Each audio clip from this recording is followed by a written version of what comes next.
আহ্বায়ক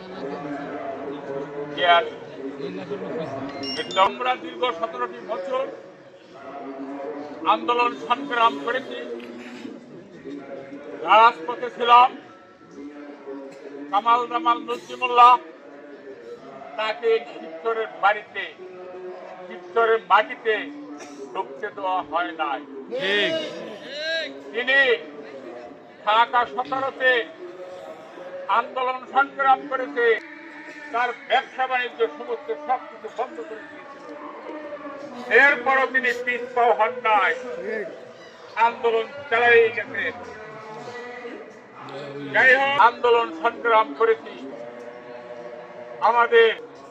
আমাদের বিএনপি নীতি নির্ধারক যারা, তারা সম্পূর্ণভাবে পুঙ্খরে হিসাব কিতাব মিলিয়ে ঠিক কামাল জামাল নজরুল্লাহকেই নমিনেশন